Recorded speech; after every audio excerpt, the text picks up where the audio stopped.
My self सत्यम मिश्रा। और आज हम फिर बात करने जा रहे हैं ग्रामर के नेक्स्ट टॉपिक के बारे में, जिसके बारे में हम चर्चा कर रहे थे पिछले साल लॉकडाउन के समय में। और उस समय लॉकडाउन के बाद जब वर्चुअल क्लासेस क्लोज हो गई तो हम लोगों ने फिजिकली क्लासेस में जाकर के अलग अलग टॉपिक पर डिस्कस करना प्रारंभ किया था। आज उसी को आगे बढ़ाएंगे। तो आज आप सबका आपके अपने YouTube channel effective education point पर स्वागत करता हूं।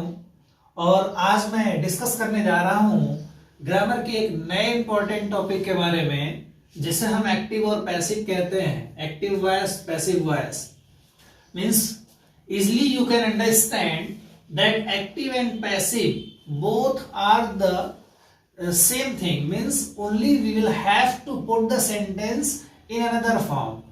मीन्स किसी वाक्य के कहने का तरीका जो है वो बदल जाता है, केवल एक तरीका। जनरली जैसे हम एक्टिव वॉइस में कह दिए कि राम रीड्स अ बुक,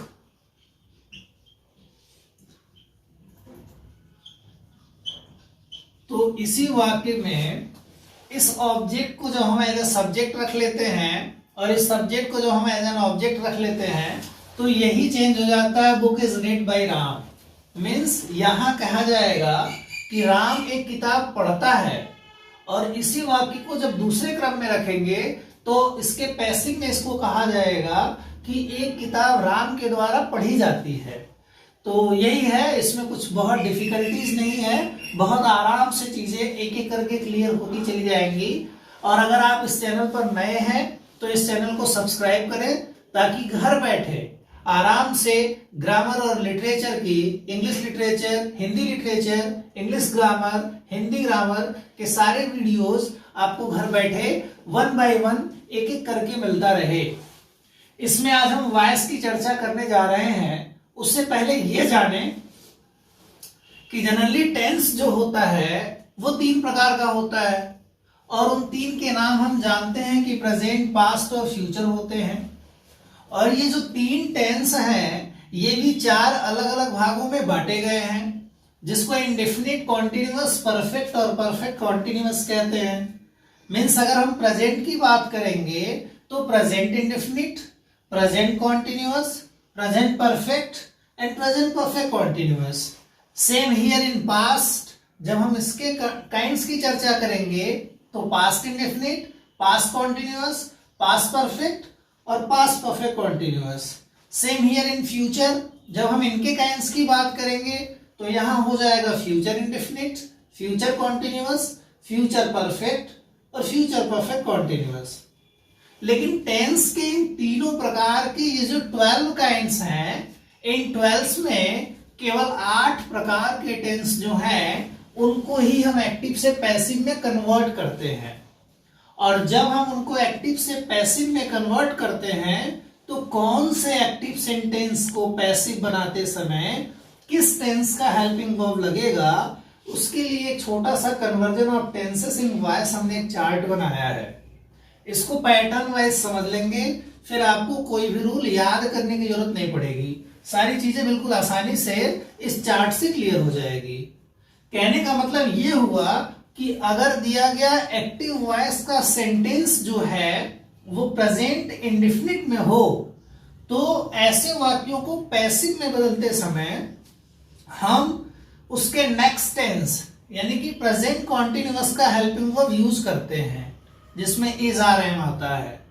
अगर दिया गया सेंटेंस जो है वो प्रेजेंट के कॉन्टिन्यूअस का आ जाए तो उस समय भी हम helping verb is are am ही यूज करते हैं, जो कि एक्टिव वॉइस में भी दिया रहता है। वहां हम केवल छोटी सी चीज ऐड कर देते हैं, इसी इज, आर और एम के बाद हम बीइंग वर्ड यूज कर देते हैं, जिससे ये क्लियर हो जाए कि दिया गया सेंटेंस जो है वो प्रेजेंट कॉन्टिन्यूअस का एक्टिव वॉइस है। फिर अगर दिया गया सेंटेंस प्रेजेंट परफेक्ट का एक्टिव हो तो उसे हम प्रेजेंट परफेक्ट कॉन्टिन्यूअस का हेल्पिंग वर्ब हैज बीन और हैव बीन से पैसिव में कन्वर्ट करते हैं। सेम इन पास्ट, जब दिया गया सेंटेंस पास्ट इंडेफिनिट का एक्टिव वॉइस हो तो वहां हम हेल्पिंग वर्ब पास्ट कॉन्टिन्यूअस का वाज और वर लगा देते हैं। और जब दिया गया सेंटेंस पास्ट कॉन्टिन्यूअस का हो तो उसे पैसिव में बदलते समय उसी हेल्पिंग वर्ब के बाद हम बीइंग का वर्ड यूज करते हैं। वॉज और वर जो कि पास्ट कॉन्टिन्यूअस का हेल्पिंग वर्ब है, उसी में बीइंग ऐड हो जाएगा और ये पैसिव में कन्वर्ट होता है। साथ ही साथ अगर दिया गया सेंटेंस जो एक्टिव वॉइस है वो पास्ट परफेक्ट का हुआ तो उसे हम helping verb past perfect continuous से चेंज करते हैं।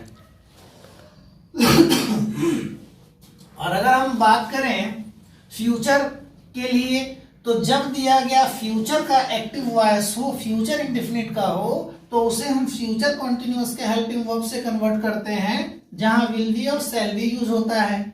और जब बात करें फ्यूचर कॉन्टिन्यूअस की, तो वॉइस में फ्यूचर कॉन्टिन्यूअस चेंज नहीं होता है। अगर दिया गया सेंटेंस फ्यूचर कॉन्टिन्यूअस के एक्टिव वॉइस का हो तो इसका पैसिव वॉइस में नहीं बनता है।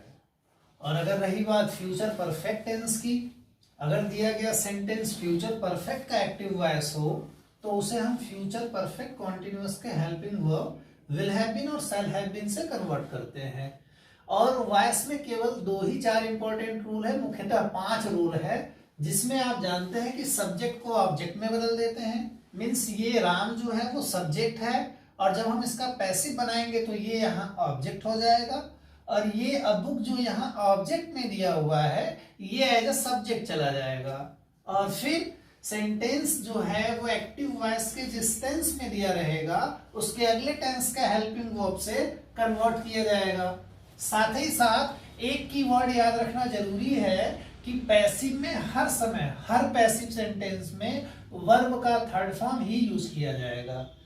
तो पहला रूल होगा सब्जेक्ट को ऑब्जेक्ट में चेंज कर दिया जाएगा, दूसरा होगा ऑब्जेक्ट को सब्जेक्ट में चेंज कर दिया जाएगा, तीसरा होगा मेन वर्ब का थर्ड फॉर्म लगेगा, चौथा होगा दिए गए सेंटेंस के अगले टेंस का हेल्पिंग वर्ब यूज किया जाएगा और प्रीपोजिशन के तौर पर बाई का प्रयोग किया जाएगा। इस तरह से और दिया गया जो सब्जेक्टिव केस होता है, जब हम ही की बात करेंगे तो वो हिम हो जाएगा, सी दिया हो तो हर हो जाएगा, आई दिया हो तो मी हो जाएगा, यू दिया हो तो यू हो जाएगा, वी दिया हो तो अस हो जाएगा, दे दिया हो तो देम हो जाएगा।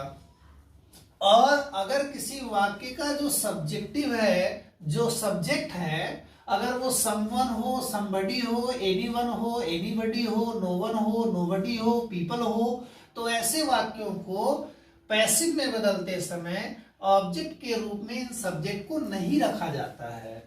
इन्हीं सारी चीजों के साथ आज हमने एक्टिव वॉइस के रूल पर डिटेल चर्चा कर ली है। इससे संबंधित कुछ एग्जाम्पल पर हम बात करेंगे लेकिन अगले वीडियो में, क्योंकि ये केवल एक इंट्रोडक्शन है जिससे हम सब कनेक्ट हो सकें कि वॉइस को समझने का सबसे आसान तरीका क्या है, उसके रूल क्या हैं, जिस पर हमने यहाँ डिटेल चर्चा किया है।